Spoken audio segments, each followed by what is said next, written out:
Hey there everybody, Redx Parasite here, and welcome back to Let's Play Metroid Dread. In the last episode, we got the Fairy Suit, and we defeated Kraid. And in this episode, we're actually going to be doing a sequence break. Surprise! I told you there weren't going to be many, but there will be at least one or two here. So this sequence break that I'm doing here is Grapple Beam early. We're not supposed to be getting the Grapple Beam just yet. I'm going to focus for this part. There we go. Got the hard part out of the way. So what you're supposed to do is go to the left there. And continue onward into Dairon. But by doing some specific movement in the room to the right there, you can actually get through it.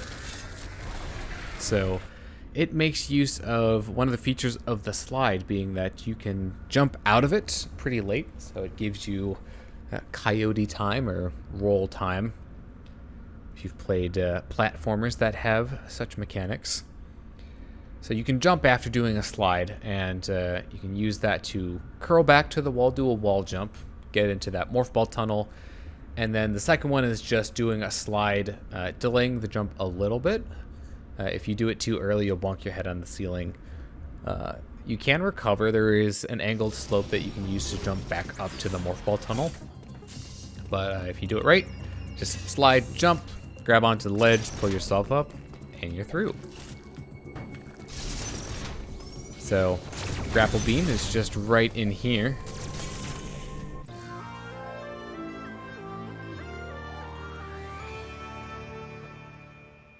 So there you go. So that trick can be fatal. Like if you fall into the lava there, you probably won't be getting back. Also, I totally fell down when I wasn't supposed to. That's okay. We've got the Grapple Beam. We can make it up. You went down, and you were not supposed to. But the Grapple Beam is really cool in this game, honestly. It might be my favorite Grapple Beam in a Metroid game. So, as you can see what we're doing there are specific grapple blocks that you can latch onto, like in previous games. But you can also grapple onto the spider magnet surfaces. So, you can use those to pull yourself pretty quickly. And opens up some pretty cool new movement options. And of course, you can just stick to them if you want, and or do whatever else you want. So it's pretty neat.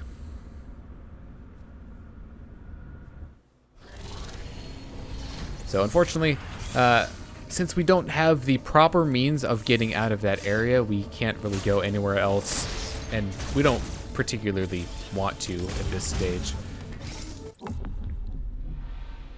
So, we just got an unknown resource. I have no idea what that could possibly be. I'm gonna keep quiet on it. Keep the suspense. So, we're going back through this room, and since we have the Grapple Beam, we can now take this, it's not really a shortcut. Technically, it takes longer than going back through the tunnel that we initially came in from, but, there is a missile there, and it is easier, so, I'll take that. And now back to your regularly scheduled progression.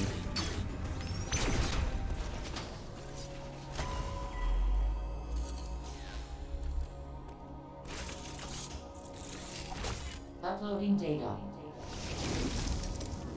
This area, Dairon, appears to be a biological research laboratory. You have already reactivated one generator in this area. There is another sector above you still suffering from the black cloud. Find the next generator and reactivate it. You are slowly recovering your abilities. I have still not established what happened to you physically. Don't let your guard down. Your primary objective is to survive. Proceed with the utmost care.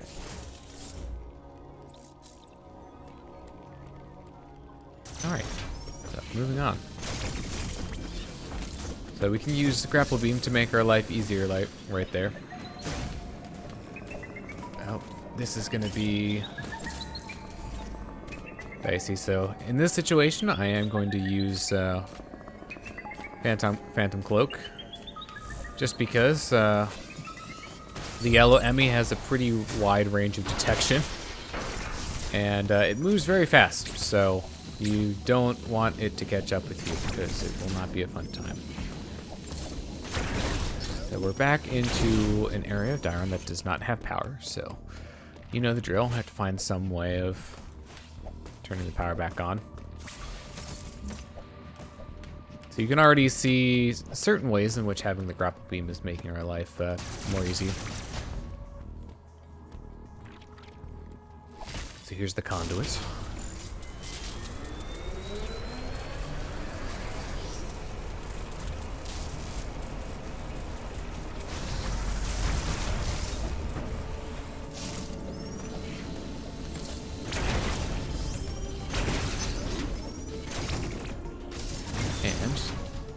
Got another item. So here are the bombs. So again, you know, you usually get bombs pretty early because you've gotten the morph ball towards the beginning of the game. Also, thank you, Nintendo Switch, for telling me that, you know, I have update for a game that I haven't played yet. And very much want to play, but, you know, I'm spending my time doing this. I mean, I like playing this game too, so it's not like I'm really suffering all that much.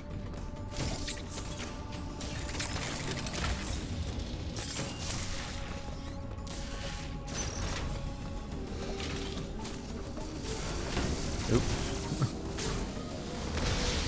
Alright, so I'm coming down here and getting this missile. So this is a shortcut that you can take if you have the Grapple Beam. But I'm actually going to go back up to here, because there's another missile in this little side area off to the left. Just go ahead and grab that, so we don't have to come back for it later. So for this one, really not much the Yellow E.M.M.I can do as long as you keep moving. And we've got a bit of a different area here. Got some water.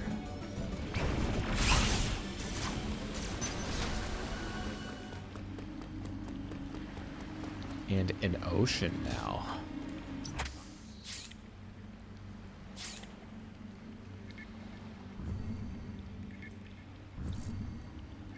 So we're traveling to our next area here called Burenia.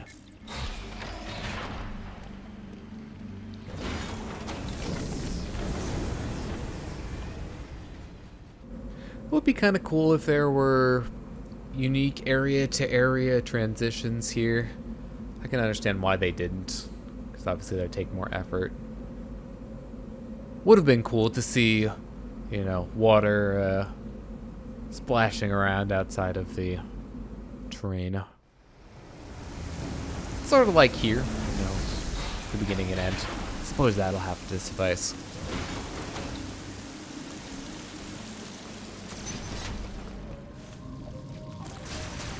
Yeah, stop pulling.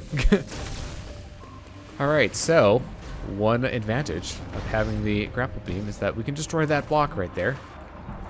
And that skips going around that entire loop down there. Very handy.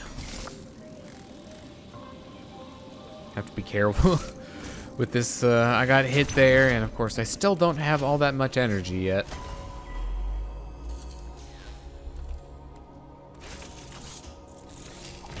Uploading data. The lower levels of Ferenia are mostly submerged. You will need your gravity suit to operate there at full efficiency. Abilities such as the Grapple Beam or Space Jump will help you maneuver underwater to an extent. Find them as soon as possible. So, I like Burenia. It's sort of a different water-themed area. It's got that more murky grotto kind of mood to it.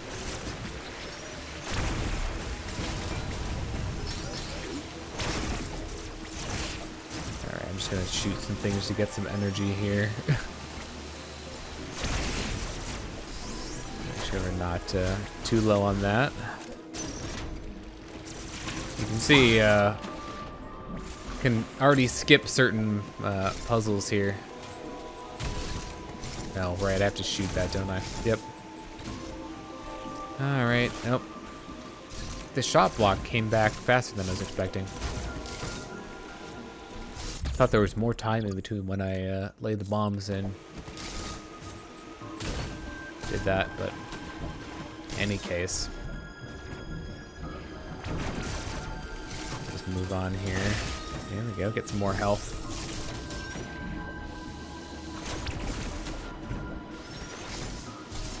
Make our way through. Did take a save there because I don't want to go all the way back to the elevator in the event of dying. But fortunately, there is another energy tank here. So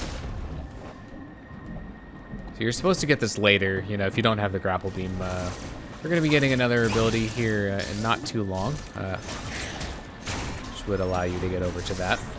But since I have the Grapple Beam, I will certainly take that.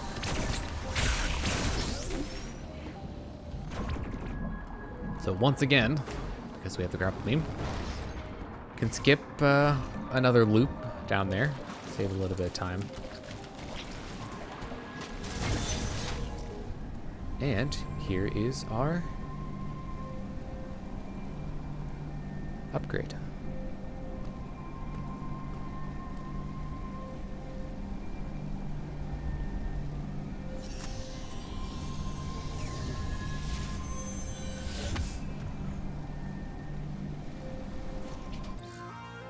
So this is the Flash Shift.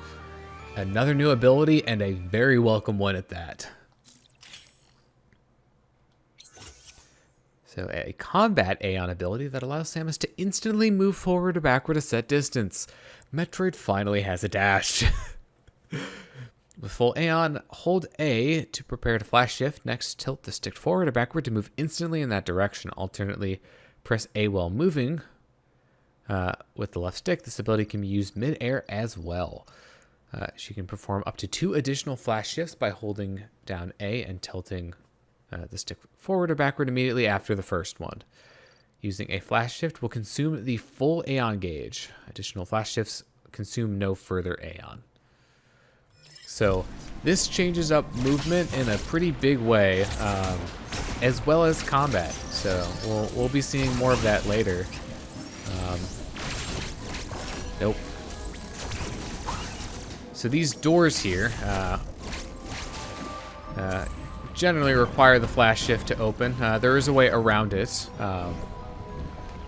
Basically, as long as you don't step on the door for a certain amount of time, you'll be able to get through. But that requires you to stay in the air above the exit to the door for a while. So you can do it with infinite bomb jumping. It just takes some practice to be able to do. So this one right here, I missed my shot on it. You can actually get this without the Grapple Beam if you act quickly enough. The Grapple Beam just acts as a backup in the event that you don't. So you can see I just used the diffusion beam there to hit those enemies on the other side.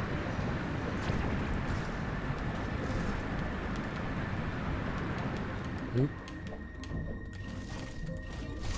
So what I just did right there is a speedrun strat called the water bomb jump. So normally in this game you will not be able to get your regular height out of bomb jumps underwater. But by laying a bomb on the ground, letting it propel you into the air, and then unmorphing before you land, you'll be able to get the regular height out of one bomb. So the applications are, you know, there are a handful of them. But you know, it's better than going around the other way. So yeah, that's it for Burenia for right now. It was a very brief stint, you know, just went in, got the Flash Shift, came back. Although, it is worth mentioning, this is not the same one that we came in on. It's a different elevator. I'm just going to wait for those guys to go.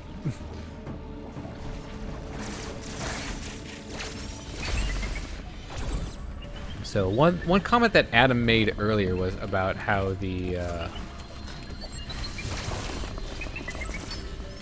Grapple Beam helps your mobility underwater. So we can see it right there. You can grapple to things, and it's much faster than your regular water movement speed. I'm just messing up like all my movement here. It's fine. Still made it to here in time.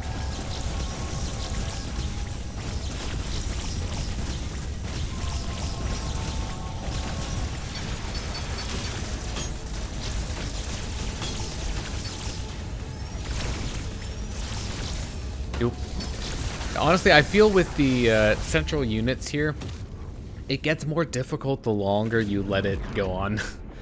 You've got the Rinkas or Spaghettios coming at you from the walls and the turrets firing at you.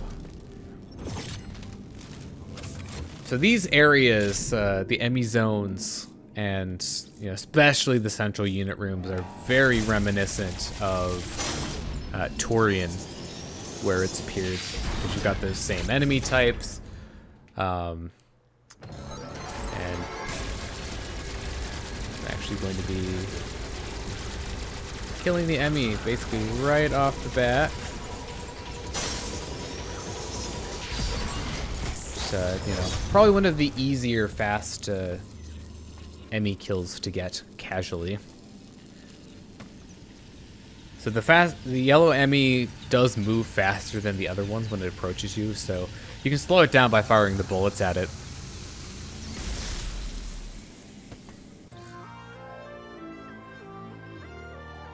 But if you miss, for a certain amount of time, then it'll start moving faster again, which you really don't want. And of course, as you might have expected, the yellow E.M.M.I has the speed booster. Or had the speed booster. So, press in the left stick. This is kind of awkward. You have to get used to it. It's very different from previous games. So you can actually elect to not speed boost if you want. To continue running for a certain distance, and the speed booster will activate. While active, any enemies in Samus' path will be damaged, and any speed booster blocks will be destroyed. In addition, while the speed booster is active, Samus can propel herself in a direction using a shine spark. Tilt the left stick down while in the speed boost to ready a shine spark. Once ready, press B to activate it before tilting the left stick in a direction to propel Samus in that direction. And there's actually a lot that the game doesn't tell you about the speed booster, because this is probably the most involved speed booster in any Metroid game. So here's your shine spark there, your typical shine spark. I did not mean to fall all the way down here. But one thing you can do is you can wall jump and maintain speed.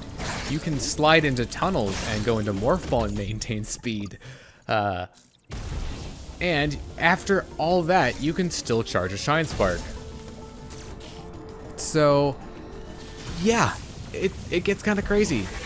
There's a lot that you can do with it, and that's part of the reason why it might just be my favorite speed booster in a Metroid game, and that's saying a lot.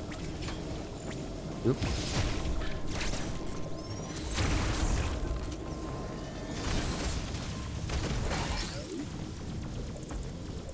Because it just makes movement so fluid.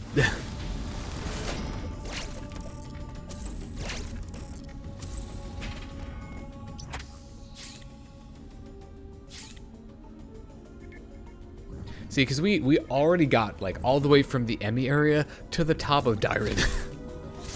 Granted, there was a pretty tall shaft where we were able to speed boost up, but have speed booster, we'll travel. That's the moral of the story.